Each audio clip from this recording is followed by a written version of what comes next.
Hi, Gray Shooter here. I've got something here I want to show and share with you today. It's a Glock 23 40 caliber. It's the Gen 3 model. Let's check it for safety. Magazine is empty, of course. Barrel's empty. So the gun is safety check. No problems. All right, this is the compact model, 4.02 inch barrel. And 40 caliber, it holds 13 rounds of ammunition in the magazine. Leave the mag, yeah, see it's marked 13 rounds. 40 caliber here at the top. These are pretty good shooting guns. I get a nice full grip on them. I've got, I'd say, medium large to large size hands. I get a full grip. I can get the magazine back in without pinching my finger. That's a good thing. Of course, it comes, now this gun hadn't been fired. It comes with the traditional dot in the box rear sight, plastic, of course. These are great little guns.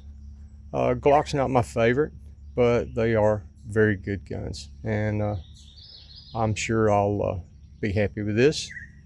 Now, not only is this gun 40 caliber, but it's also versatile enough that you can shoot other calibers through it.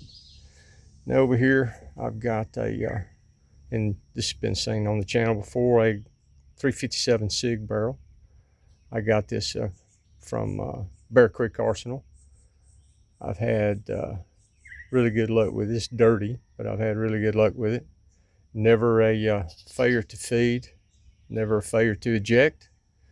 It's threaded, of course, so this is like the 4.5 inch barrel length, like a Glock 22 or a 31 in 357 SIG. I've got this Griffin Armament micro comp on here.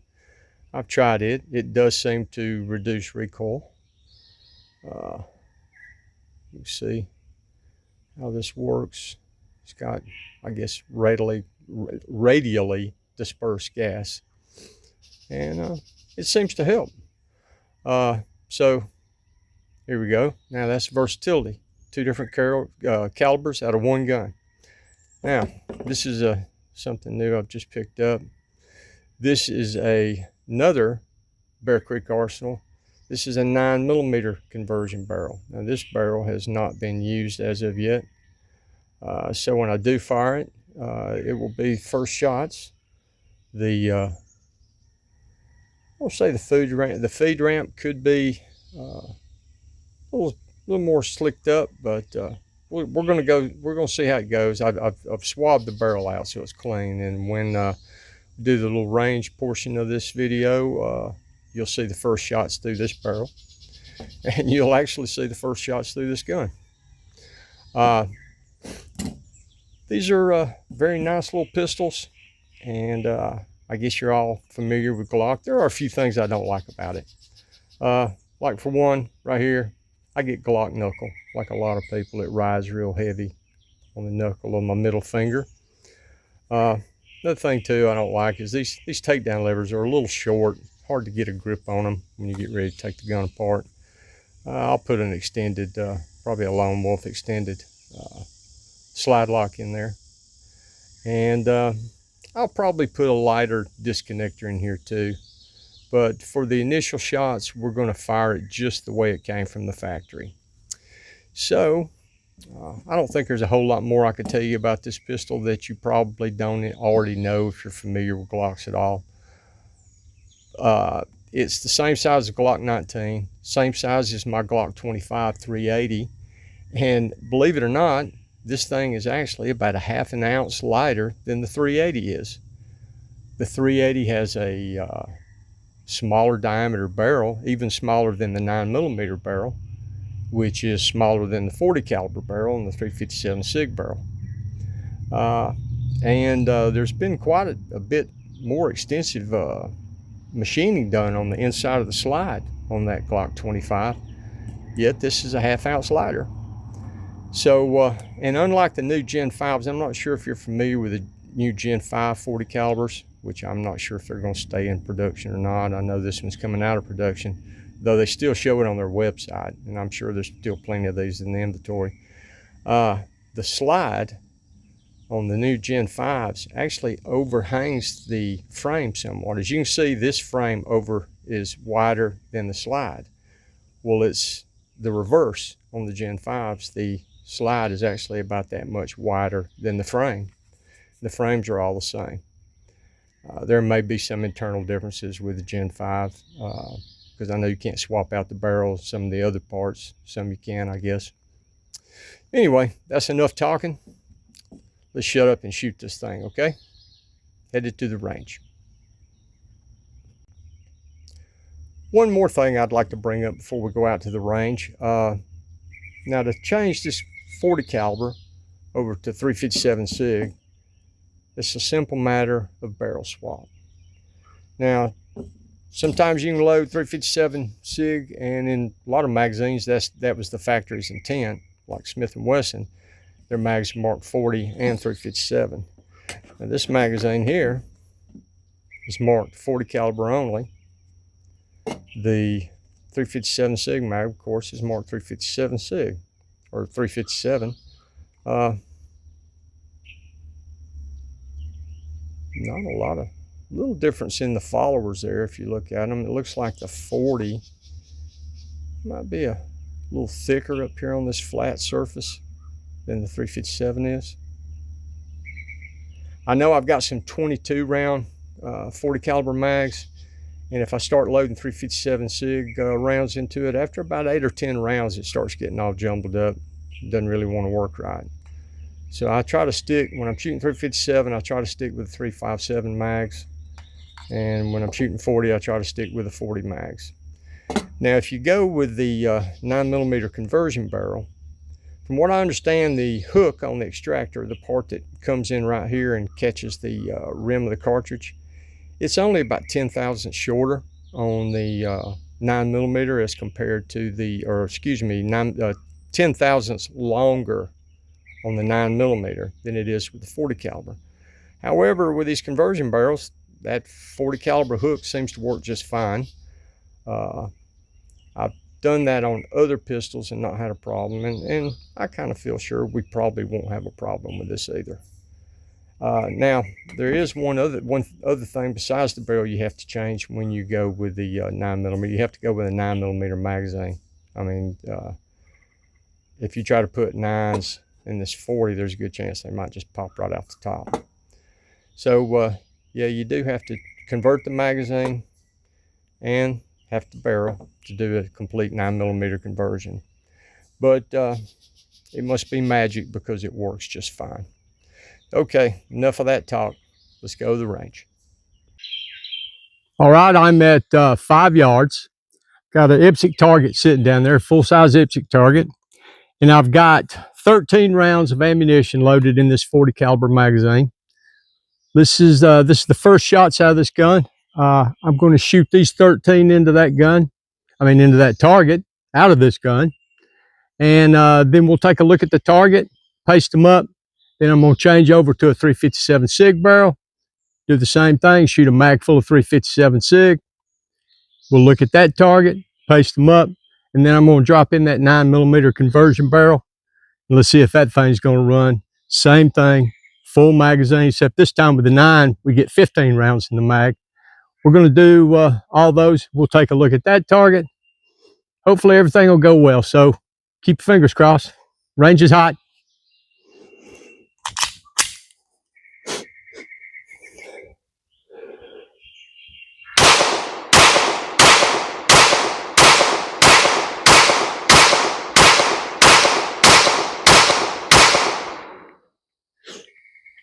Gun's clear.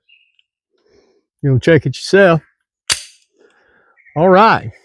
Now I'm going to walk down range, get that target.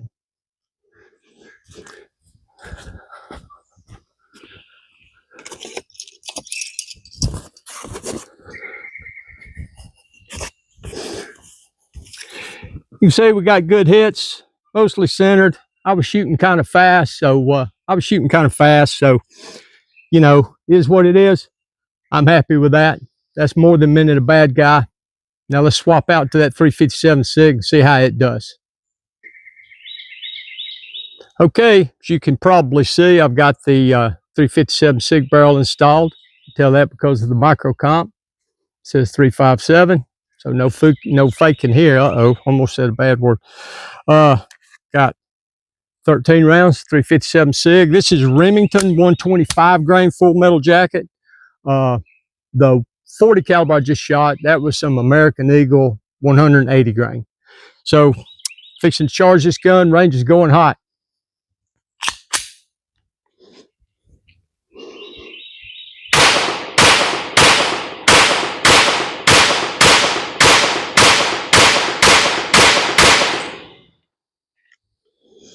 Okay, gun's clear. Range is clear. Let's go down range and get that target.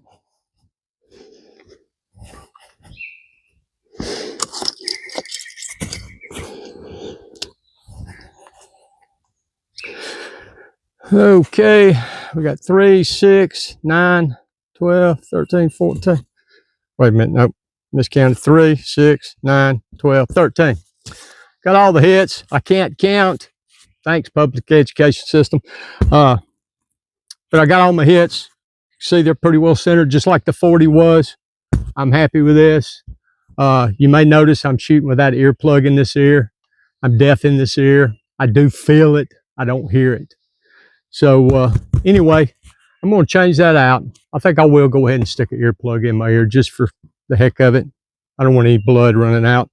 But anyway, let me paste this up, change over that 9mm barrel.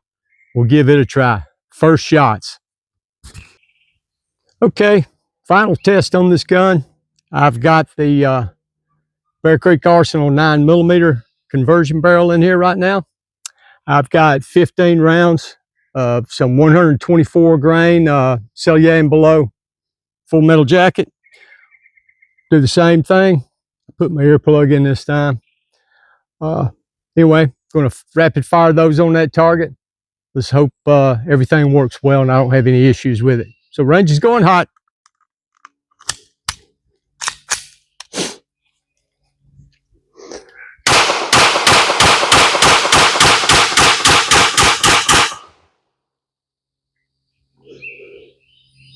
I'd say that's success. You can see the gun's clear. The range is clear. Let's go get that target.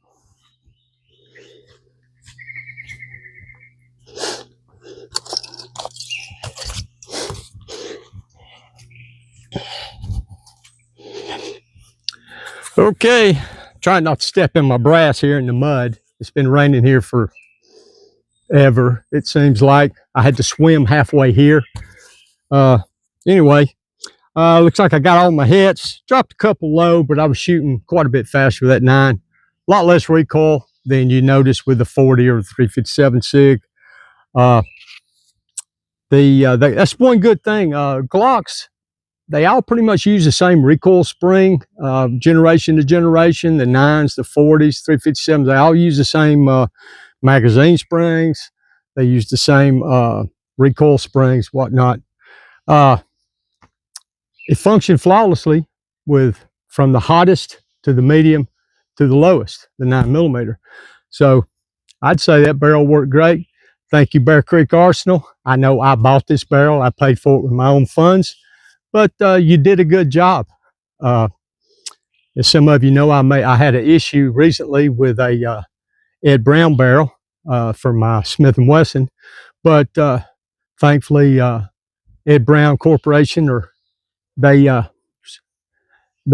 solved the problem for me, and I'm very happy with it too. So I'm not a big Glock fanboy. I'm not a Glock hater either, but I got to say I really have to admire the flexibility or the versatility, pardon me, the versatility of this particular model of gun. It and the Glock 33-27 are probably two of the most versatile guns Glock ever made. I know you can get conversion barrels for some of the large frame guns too, like the 45 Super, 40 Super, things like that. You can get those for your Glock 20, your Glock 21. And who knows, maybe one day, but not today. But I really do like this gun a lot. It's been in my pocket since I cleared it. I like this gun. This one's not going anywhere. It's just too doggone versatile. But I appreciate you coming by. This is Gray Shooter. Thanks for watching.